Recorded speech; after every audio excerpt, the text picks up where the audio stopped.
سامعین محترم، میرے عزیز دوستوں، بزرگوں، نوجوان ساتھیوں، آپ حضرات کے سامنے قرآن مجید فرقان حمید کی ایک آیت تلاوت کی ہے۔ آج اس مختصر سے وقت کے اندر آپ حضرات سے چند باتیں کہہ کر اجازت چاہوں گا۔ میرے مسلمان دوستو، نبی علیہ السلام کی بعثت سے قبل انسانیت دو حصوں میں تقسیم تھی۔ ایک وہ تھے جو صرف حقوق اللہ کے علم بردار تھے کہ بس صرف عبادت کی جائے، گھر بار چھوڑ دیا جائے، بیوی بچوں کو بھی چھوڑ دیا جائے، سب چیزوں کو چھوڑ چھاڑ کر کسی جنگل میں جا کر مسلح لگا کر بیٹھ دیا جائے بس۔ اور اسے اسلام نے رہبانیت کا نام دیا ہے۔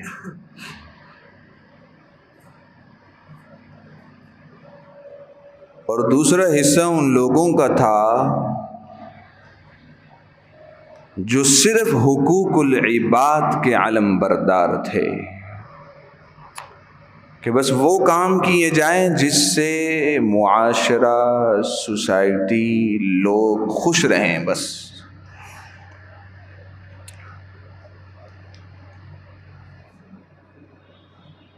لیکن جب نبی علیہ السلام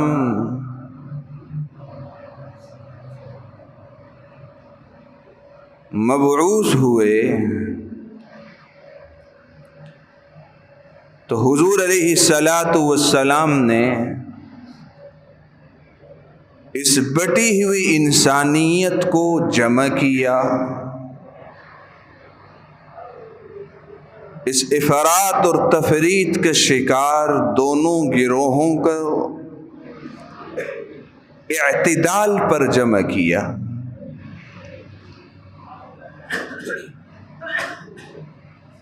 کہ نہ تو صرف حقوق اللہ کی ادائیگی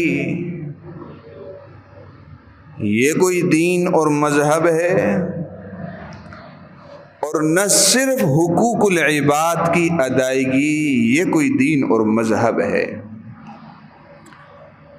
بلکہ نبی علیہ السلام نے دین اسلام کا وہ مہذب اور بہترین تصور لوگوں کے سامنے پیش کیا جس میں حضور علیہ السلام نے یہ بتلایا کہ دین اسلام حقوق اللہ اور حقوق العباد دونوں کے مجموعے کا نام ہے۔ صرف حقوق اللہ کی یہ رہبانیت ہے، صرف حقوق العباد یہ تفرید ہے، افراط تفرید کے شکار ہیں۔ تو نبی علیہ السلام نے لوگوں کے سامنے دین اسلام کی ایک بہترین تصور پیش کیا اور فرمایا کہ دین اسلام وہ ہے جس میں حقوق اللہ کی بھی پاسداری ہے اور حقوق العباد کی بھی، دونوں کو ادا کرنے کا نام یہ دین اسلام ہے۔ آج مغرب کے اندر اس بات کا بڑا شور ہے کہ بھئی ہم لوگ حقوق العباد کے علم بردار ہیں، ہم لوگ محافظ ہیں، ہم لوگ انسانیت کا تحفظ کرتے ہیں، ان کے حقوق کو جو ہے نا ان کی حفاظت۔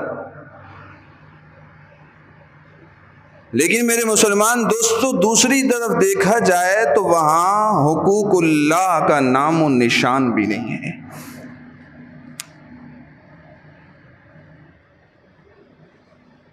حالانکہ دین اسلام اور ایک کامیاب شخص اور مسلمان تو وہی ہے جس کے سامنے دونوں چیزیں ہوں، حقوق اللہ بھی ہو، حقوق العباد بھی ہو۔ اسی بنیاد پر آج مغرب اس تفریط کا شکار ہے کہ وہ کہتے ہیں کہ بس صرف وہ کام کیا جائے جس سے معاشرہ خوش ہو، سوسائٹی والے خوش ہوں، لوگ خوش ہوں۔ لیکن اس کے بالمقابل ایک مسلمان جب کوئی کام کرتا ہے تو اس کی سب سے پہلی نظر اس بات کی طرف جاتی ہے کہ میں یہ کام کر رہا ہوں، اس میں میرے اللہ کا حکم کیا ہے، رسول اللہ صلی اللہ علیہ وسلم کا حکم کیا ہے۔ لیکن مغرب جو آج یہ کہہ رہا ہے کہ ہم انسانیت کے حقوق کے سب سے بڑے محافظ ہیں، اور اسی بنیاد پر وہ یہ کہتے ہیں کہ صرف وہی کام ہونے چاہیے جن سے عوام خوش ہو، معاشرہ خوش ہو، سوسائٹی خوش ہو۔ یہی وجہ ہے کہ وہ کہتے ہیں کہ فحاشی، عریانی، شراب و نوشی، نشہ، ان تمام چیزوں کی اجازت ہونی چاہیے، اس لیے کہ لوگ اس میں بڑے خوش ہیں۔ اور یہی وجہ ہے کہ آج مغرب کے اندر بڑے بڑے شراب کے اڈے، فحاشی کے اڈے، عریانی، اور اس بات کی کھلی چھوٹ ہے کہ کوئی کس سے کیسے فائدہ اور لذت اٹھانا چاہتا ہے، کیا تعلقات قائم کرنا چاہتا ہے، کوئی پابندی نہیں۔ وجہ یہ ہے کہ نبی علیہ الصلوۃ والسلام جب اس دنیا میں تشریف لائے تو نبی علیہ الصلوۃ والسلام کی بعثت سے قبل بھی انسانیت کی یہی حالت تھی۔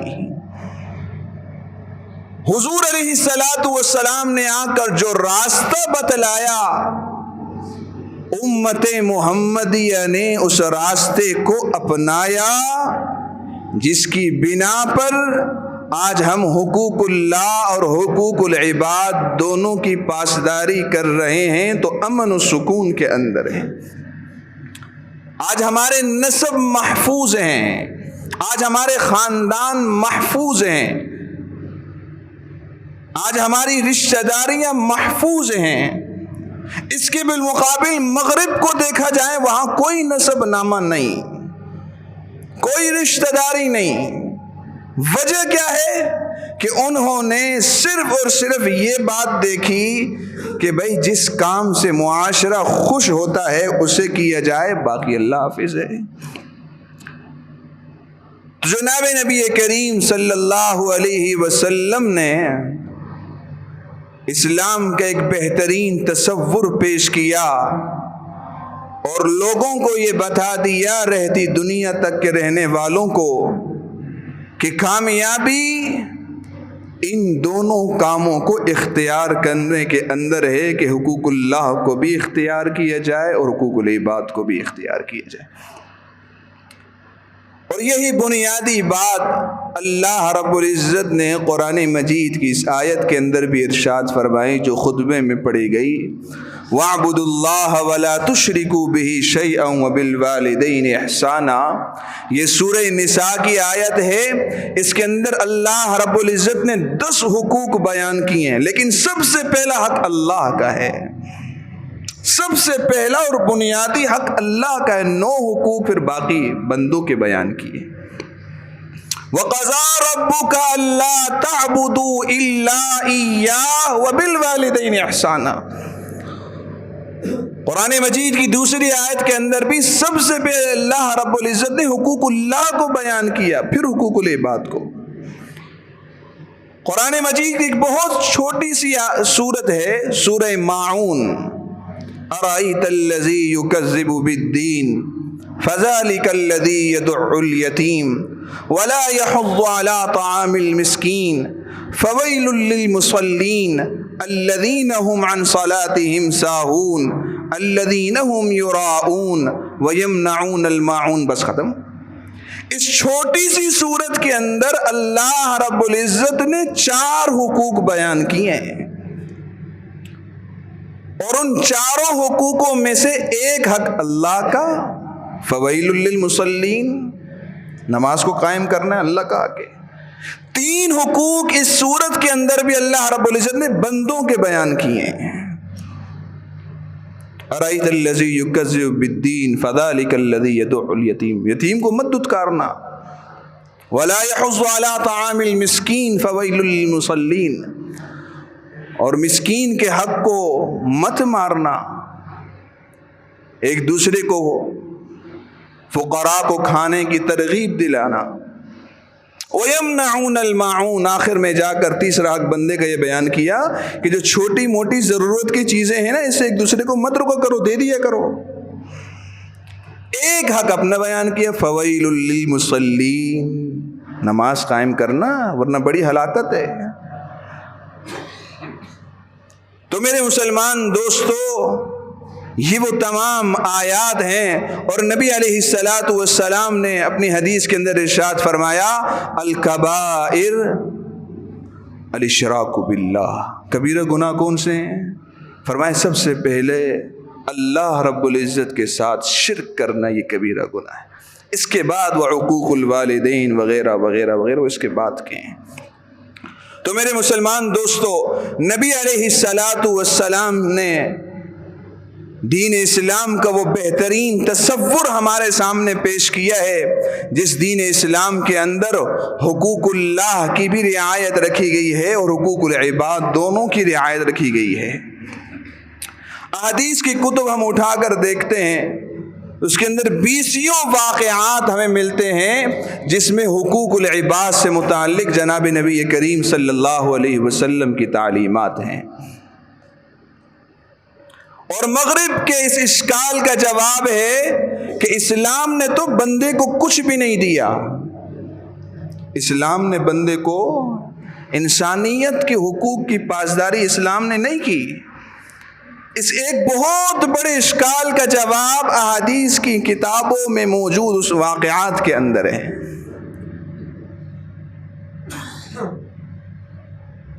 حضرت سلمان فارسی رضی اللہ تعالی عنہ، یہ وہ صحابی رسول ہیں جن کی عمر سب سے طویل تھی۔ ایک روایت کے مطابق 250 سال عمر تھی ان کی، اور ایک محتاط روایت کے مطابق 180 سال عمر تھی۔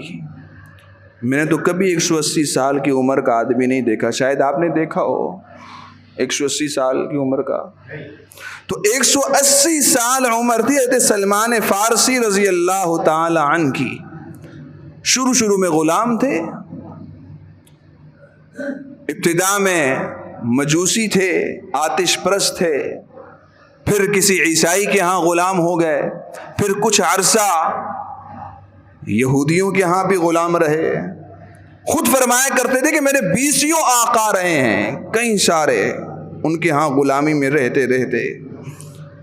اور شروع میں چونکہ غلامی کی حالت کے اندر تھے تو بدر اور احد کے اندر شریک بھی نہیں ہوئے، البتہ خندق کے اندر شریک ہوئے، اور خندق کھودنے کی جو مشورہ دیا تھا وہ حضرت سلمان فارسی رضی اللہ تعالی عنہ نے دیا تھا۔ تو سلمان فارسی رضی اللہ تعالی عنہ جب مسلمان ہوئے تو نبی علیہ الصلوۃ والسلام اس وقت اخوت کا طریقہ اپنایا، مطلب بھائی بناتے تھے ایک دوسرے کا۔ انصار اور مہاجرین کو آپس میں ایک دوسرے کا بھائی بھائی بنا دیا۔ تو سلمان فارسی رضی اللہ تعالی عنہ کو حضرت ابو درداء رضی اللہ تعالی عنہ کا بھائی بنا دیا، بھائی بنا کر بھیج دیا۔ حضرت سلمان فارسی رضی اللہ تعالیٰ عنہ کی عمر بڑی لمبی تھی، طویل عمر تھی، تو ان کے ساتھ ہو کر جب گھر گئے، گھر کے دروازے پر دستک دی، ابو درداء رضی اللہ تعالیٰ عنہ کی گھر والی نے جب دروازہ کھولا تو گھر کے اندر جیسے عموماً عورتیں ہوتی ہیں، کام کے کپڑے، گھر کے اندر سامان وغیرہ بکھرا ہوا، یہ وہ، فوراً ہی وہی کہہ دیا بھئی آپ نے کیا حالت بنائی ہوئی ہے، گھر کا سارا سامان ادھر ادھر بکھرا ہوا ہے، صفائی وغیرہ کی صورتحال نہیں ہے۔ گھر میں داخل ہونے سے پہلے ابو درداء کو ڈانٹ دیا کہ بھئی کیا آپ کے گھر کی کیا حالت ہے۔ تو لیکن حضور علیہ الصلوۃ والسلام نے بھائی بنایا تھا، تو لے گئے گھر پہ اندر، گھر پہ لے جا کر بٹھا دیے۔ دوپہر کے کھانے کا وقت ہوا، کھانا لایا گیا، سامنے رکھا گیا۔ حضرت ابو دردہ رضی اللہ تعالیٰ عنہ نے سلمان فارسی رضی اللہ تعالیٰ عنہ سے فرمایا کہ بھائی کھانا کھائیے۔ حضرت سلمان فارسی رضی اللہ تعالیٰ عنہ نے فرمایا کہ آپ بھی کھائیے نا، آپ کھائیں گے تو میں کھاؤں گا۔ حضرت ابو دردہ رضی اللہ تعالیٰ عنہ نے فرمایا کہ بھائی میرا تو روزہ ہے، نفلی روزہ، جب نفلی روزہ ہو، مہمان آ جائے، وہ اصرار کرے تو توڑ دینا چاہیے، بعد میں رکھ دینا چاہیے، لیکن فرض اور واجب روزہ نہیں توڑنا چاہیے۔ انہوں نے کہا بھئی آپ کھائیں گے تو میں کھاؤں گا، آپ نہیں کھاؤ گے میں نہیں کھانے والا۔ حضرت ابو دردہ رضی اللہ تعالیٰ عنہ مجبوراً بھائی بنایا تھا حضور علیہ الصلوۃ والسلام نے، کھانا کھانے شروع ہو گئے حضرت سلمان فارسی رضی اللہ تعالیٰ عنہ کے ساتھ۔ کرتے کرتے شام ہو گئی، رات کو حضرت سلمان فارسی رضی اللہ تعالیٰ عنہ کے لیے ابو دردہ رضی اللہ تعالیٰ عنہ نے بستر بچھایا، تیار ویار کر کے حضرت سلمان فارسی رضی اللہ تعالیٰ عنہ کو فرمایا کہ چلے بھائی ابھی آپ آرام فرمائیں۔ حضرت سلمان فارسی رضی اللہ تعالیٰ عنہ نے فرمایا کہ آپ کا کیا ارادہ ہے، آپ بھی اپنے لیے بستر ڈالو، آپ بھی آرام کرو۔ حضرت ابو دردہ رضی اللہ تعالیٰ عنہ فرمانے لگے کہ بھائی میرا تو معمول ہے کہ میں پوری رات عبادت کرتا ہوں، قیام کرتا ہوں، میں تو رات قیام کروں گا، عبادت کروں گا، کبھی بستر ڈالو یہاں، اگر آپ نہیں سوتے میں بھی نہیں سوتا، آپ نہیں سوتے میں بھی نہیں سوتا، بستر ڈالو۔ حضرت ابو دردہ رضی اللہ تعالیٰ عنہ مجبور ہیں، بستر ڈالا اور ساتھ میں لیٹ گئے۔ رات کا ایک حصہ گزر گیا۔ حضرت ابو دردہ رضی اللہ تعالیٰ عنہ فرماتے ہیں کہ ایک موقع پر میں نے سوچا کہ سلمان فارسی ویسے بوڑھا آدمی ہے، ہو سکتا ہے سو گیا ہو، اب اٹھ کر میں کچھ نوافل وغیرہ پڑھ لوں۔ تو جیسے اٹھنے لگے سلمان فارسی رضی اللہ تعالیٰ عنہ نے واپس پکڑ لی، نیچے لیٹ، سو، کدھر اٹھ رہا ہے؟ تہجد کا وقت ہوا، حضرت سلمان فارسی رضی اللہ تعالیٰ عنہ خود بھی اٹھے، انہیں بھی اٹھایا، تہجد پڑھی۔ حضرت ابو دردہ رضی اللہ تعالیٰ عنہ فرمانے لگے اب ہم چلیں گے مسجد نبوی میں جا کر فجر کی نماز پڑھیں گے، میرا تو معمول ہے میں جا کر مسجد نبوی میں پڑھتا ہوں۔ کہ چلو ٹھیک ہے، لیکن ہاتھ سے پکڑ کے بٹھا دیا اور کہنے لگے میری بات ذرا غور سے سنو۔ کبھی کیا بات ہے؟ فرمانے لگے فَإِنَّ لِرَبِّكَ عَلَيْكَ حَقٌّ وَلِنَفْسِكَ عَلَيْكَ حَقٌّ وَلِزَوْجَتِكَ عَلَيْكَ حَقٌّ وَلِضَيْفِكَ عَلَيْكَ حَقٌّ فَأْتِ كُلَّ ذِي حَقٍّ حَقَّهُ۔ اے ابو دردہ، تیرے رب کا بھی تیرے اوپر حق ہے، تیری اپنی جان کا بھی تیرے اوپر حق ہے، اس کو بھی سکون دینا ہے، اس کا بھی خیال رکھنا ہے، اللہ تعالیٰ کی عبادت بھی کرنی ہے۔ وَلِزَوْجَتِكَ عَلَيْكَ حَقٌّ، تیری بیوی کا بھی تیرے اوپر حق ہے۔ وَلِضَيْفِكَ عَلَيْكَ حَقٌّ، تیرے مہمان کا بھی تیرے اوپر حق ہے۔ لہٰذا تجھے چاہیے کہ ہر صاحب حق کو اس کا حق ادا کر، ہر صاحب حق کو اس کا حق ادا کر۔ یہ کہہ کر فرمایا کہ چلو ابھی چلو مسجد۔ جب مسجد گئے، نماز پڑھی، تو نماز کے بعد حضور علیہ الصلوۃ والسلام کی عموماً عادت تھی فجر کے بعد کھلی کچہری لگایا کرتے تھے کہ بھئی ہاں بھئی کسی کا کوئی مسئلہ ہے تو مجھے بتاؤ۔ تو کھلی کچہری لگائی ہوئی ہے، ادھر اس مجمع کے اندر حضور علیہ الصلوۃ والسلام کو ابو دردہ رضی اللہ تعالیٰ عنہ نظر آ گئے۔ فرمایا ابو دردہ، تیرا میں نے ایک بھائی بنایا تھا، سنا کیا صورتحال، ایک رات تیری گزر گئی، کیسی رہی؟ حضرت ابو دردہ رضی اللہ تعالیٰ عنہ تو اندر سے پورے سے بھرے ہوئے تھے، فرمانے لگے اللہ کے رسول، انہوں نے تو جاتے ہی تو سب سے پہلے گھر میں داخل ہوتے ہی مجھے سنائی کہ بھئی تیرے گھر کا کیا حال ہے، پورا واقعہ سنایا۔ پھر آخر میں فرمایا کہ ابھی آنے سے پہلے ہی مجھے یہ 4 5 6 نصیحتیں کی ہیں۔ حضور علیہ الصلوۃ والسلام نے فرمایا یہ بات کہنے کے لیے میں نے ساری بات سنائی، پورا واقعہ۔ صدق سلمان، سلمان نے سچ کہا ہے، سلمان نے سچ کہا ہے کہ ہر ذی حق کو اس کا حق ادا کرنا یہ دین اور مذہب ہے، یہ اسلام ہے۔ اسلام اس بات کا درس دیتا ہے، یہ نہیں ہے کہ آپ نے صرف عبادت کرنی ہے، آپ نے صرف نماز پڑھنی ہے، آپ نے صرف جو ہے نا روزہ رکھنا ہے، حج ادا کرنا ہے، بیوی کے حقوق ادا نہیں کرنے، مہمان کے حقوق ادا نہیں کرنے، اپنے بچوں کے حقوق ادا نہیں کرنے، پڑوس والوں کے حقوق ادا نہیں کرنے۔ اسلام اس بات کا نام نہیں ہے، اسلام 2 چیزوں کا نام ہے، حقوق اللہ، حقوق العباد۔ مولانا احمد علی لاہوری رحمہ اللہ بہت بڑے عالم گزرے ہیں، ان سے کسی نے سوال کیا حضرت آپ دین اسلام کا خلاصہ ایک جملے کے اندر بتا سکتے ہیں؟ صرف ایک جملے کے اندر؟ فرمایا ہاں، میں ایک جملے کے اندر دین اسلام کا خلاصہ بتا سکتا ہوں۔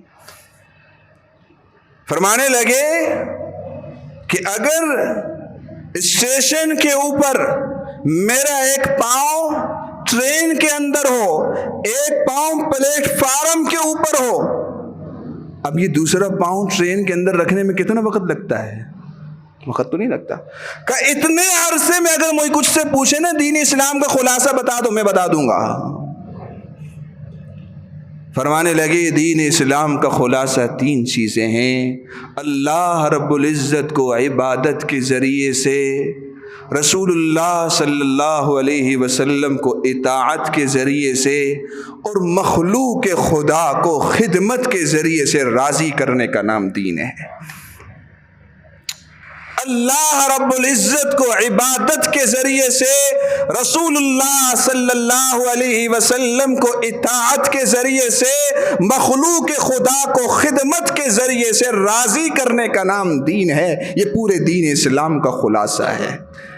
تو میرے مسلمان دوستو، ہمیں احادیث مبارکہ یہ واقعات اس بات کی طرف متوجہ کر رہے ہیں کہ اگر ہم حقوق اللہ کو ادا کر رہے ہیں تو ہم بڑے خوش نصیب ہیں، لیکن کافی نہیں ہیں، بلکہ کامل مسلمان ہم تب کہلائیں گے جب حقوق اللہ کے ساتھ ساتھ ہم حقوق العباد کی ادائیگی کرنے والے بھی بن جائیں گے۔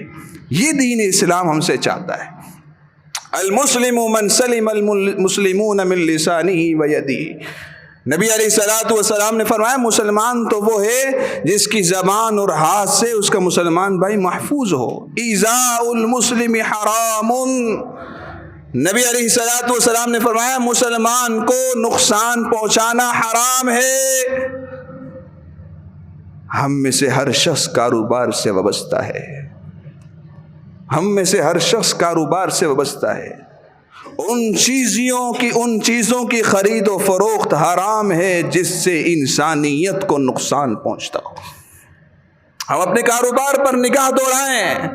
یوں ہی نہیں کہا جاتا کہ بھائی شراب نوشی کے اڈے بند کیے جائیں، یہ نشہ آور اشیاء کے اڈے بند کیے جائیں۔ کیوں؟ اس لیے کہ انسانیت کے قاتل ہیں، اور جو انسانیت کا قاتل ہو وہ مسلمان نہیں ہے۔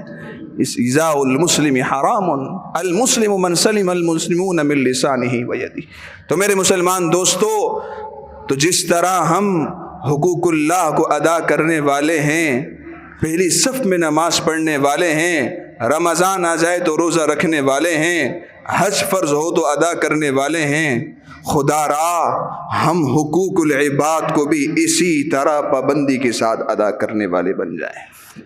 یوں نہ ہو کہ ہمارے ذمے کسی کا حق ہو اور ہم اس دنیا سے چلے جائیں تو کل قیامت کے دن پھر وہاں پر حق کسی اور طرح سے لیا جائے گا، وہاں کرنسی نہیں چلے گی، وہاں ہماری نیکیاں اٹھا کر اسے دی جائیں گی، اگر نیکیاں نہ ہوئیں تو اس کی بدیاں اٹھا کر ہمارے کھاتے میں ڈال دی جائیں گی۔ میرے مسلمان دوستو، یہ نہ ہو۔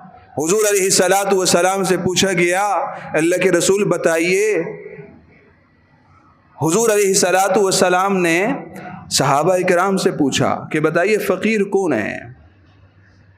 آپ کیا سمجھتے ہیں کہ فقیر کون ہے؟ کہ جس کے پاس مال و دولت نہ ہو، جائیداد نہ ہو، کچھ بھی نہ ہو، کھانے پینے کے لیے کچھ نہ ہو، یہ فقیر ہے؟ فرمایا نہیں، یہ فقیر نہیں ہے، یہ مسکین نہیں ہے، بلکہ فقیر اور مسکین تو وہ ہے کہ جب کل قیامت کا دن ہو اور ایک شخص نیکیوں کے انبار لے کر آئے اللہ رب العزت کے حضور، اور جب حساب و کتاب شروع ہو تو اس شخص کے ذمے لوگوں کے حقوق ہوں، اور اللہ رب العزت ان حقوق کے بدلے اس کی نیکیاں اٹھا کر دیتے رہیں، اور یہ نیکیوں کا انبار اس کا ختم ہو جائے تو پھر لوگوں کے گناہ اٹھا کر اس کے اوپر لادے جائیں۔ حضور علیہ الصلوۃ والسلام نے فرمایا فقیر یہ شخص ہے، یہ شخص قابل رحم ہے کہ نیکیوں کا انبار تو لے کر جا رہا ہے لیکن لوگوں کے حقوق بھی اپنے ذمے لے کر جا رہا ہے، تو یہ نیکیاں یہ لوگوں کے حقوق کے بدلے میں اسے بچا نہیں سکتی، یہ سب کے سب لوگوں کے پاس چلی جائیں گے۔ تو میرے مسلمان دوستو، نبی علیہ الصلاۃ والسلام نے ہمیں دین اسلام کا یہ بہترین تصور بتلایا ہے کہ دین اسلام دو چیزوں کا نام ہے، حقوق اللہ کی ادائیگی بھی، حقوق العباد کی بھی ادائیگی۔ اللہ تعالی ہم سب کو یہ باتیں سمجھنے کی اور ان پر عمل پیرا ہونے کی توفیق